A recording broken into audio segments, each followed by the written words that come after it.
El día de hoy vamos a analizar el texto de Juan capítulo 10 versículo 38 y vamos a ver si la traducción del Nuevo Mundo lo vierte de manera correcta o incorrecta. Primero, antes que todo, hay que entender algo que es muy básico para quien estudia los idiomas. Un idioma no es igual a otro idioma y tiene características muy diferentes. Cambia o se modifica dependiendo de unas reglas de tipo gramatical. Ahora bien, acá en la página web sobre el código sinaítico nos presenta el texto en griego del código sinaítico. Acá abajo nos presenta una traducción, pero quiero aclarar que este tipo de traducciones son literales.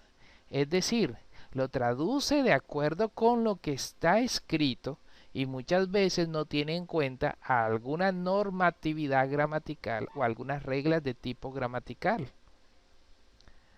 Por lo tanto, cuando se hace referencia a esos tipos de documentos, tenemos que tener algún conocimiento en griego koiné para analizar si podemos decir que esa traducción literal hay algún tipo de modificaciones o no. Acá lo único que están haciendo es una traducción palabra por palabra del texto griego original, pero muchas veces no se tienen en cuenta algunas normas gramaticales que existían en el tiempo de los apóstoles y los primeros cristianos, cuando era común el habla del griego koiné. Pero vamos a analizar un caso en particular. Acá tenemos Juan capítulo 10 versículo 38, pero voy a dirigirme a la parte final desde acá. Acá está oti en emoi o pater cagó en él, en tú. Muy bien. Estas palabras lo que quieren decir es que el Padre está en mí y yo en el Padre, literalmente. Pero usted tiene que analizar algunas cosas. Primero, tenga en cuenta que hay 5 casos en griego. ¿Cuáles son esos 5 casos en griego? Analicemos con el término hombre. Aquí está el término hombre, pero con los 5 casos en griego. Nominativo, genitivo, dativo, acusativo y vocativo. ¿Cómo sabemos que están o que una palabra se encuentra en alguno de estos casos en el griego koiné? Por la desinencia o declinación o llámese terminación de la palabra. Por ejemplo, aquí está la palabra hombre y note estas dos últimas letras. Podemos considerarlas como una declinación. Mire que si usted analiza en singular la palabra hombre, no cambia o modifica hasta cierta letra. Pero, mire que aquí cambian las dos últimas, la última, las dos últimas y la última. Y dependiendo de esto, podemos determinar en qué caso está el sustantivo en la oración. Cuando está en plural, también hay una diferenciación, aquí se muestra, para indicar el plural y el singular de la palabra. Pero lo que nos va a interesar ahorita es el caso dativo. Como ustedes pueden ver, el caso dativo parece como si fuera una W en español, ¿sí?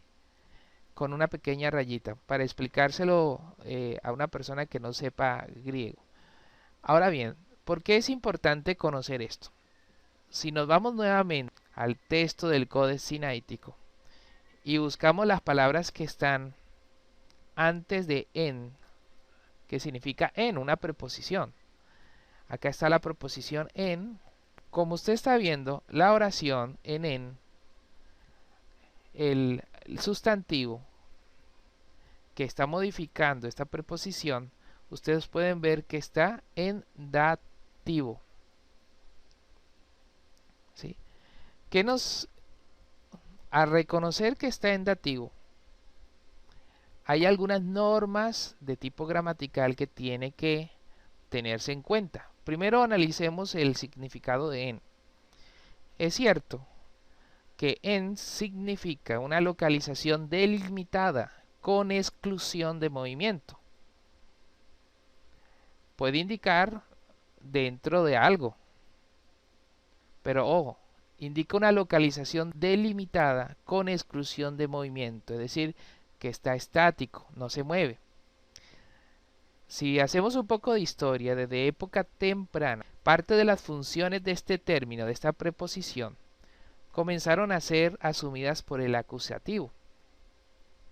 Ahora, cuando la preposición se encuentra con el caso dativo, como nos muestra el ejemplo, entra en la noción de instrumento y se utiliza como sustituto del dativo instrumental.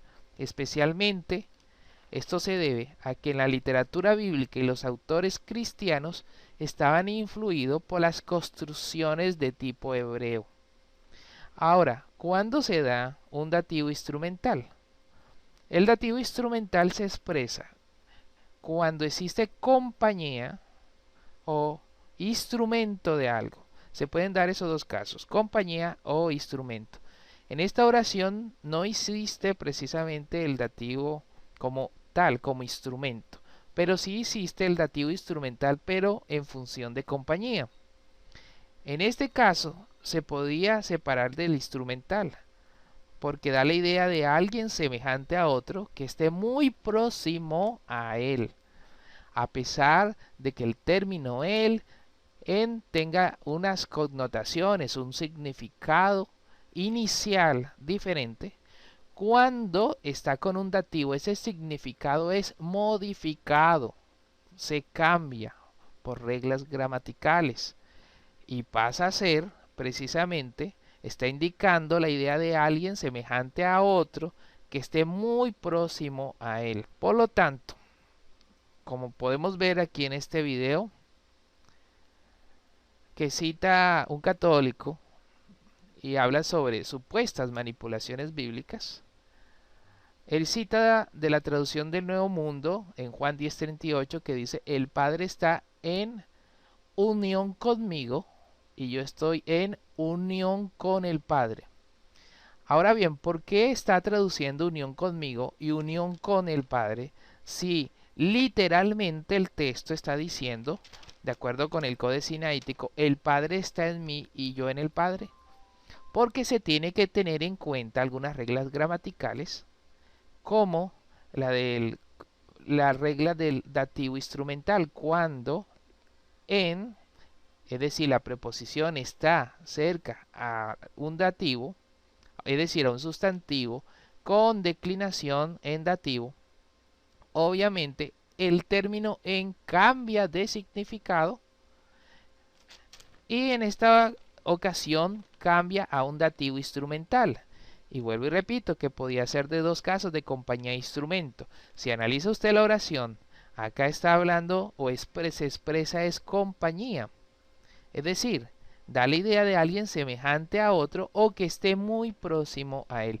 Por lo tanto, no es incorrecta la traducción unión conmigo, porque está tratando de indicar con claridad los cambios gramaticales en griego. Entonces, ¿por qué algunas Biblias lo traduce diferente? ¿Por qué la traduce el Padre está en mí, yo en el Padre? Porque están haciendo una traducción literal sin tener en cuenta, a veces, en algunas ocasiones, algunos cambios lingüísticos que tienen el griego original. Por lo tanto, aunque no esté el término unión conmigo, unión con él, pues es obvio que es una traducción mucho más fiel a la gramática del griego koiné, es decir, a lo que un lector podía percibir en la época de Jesús era que estaba refiriéndose a proximidad, a cercanía.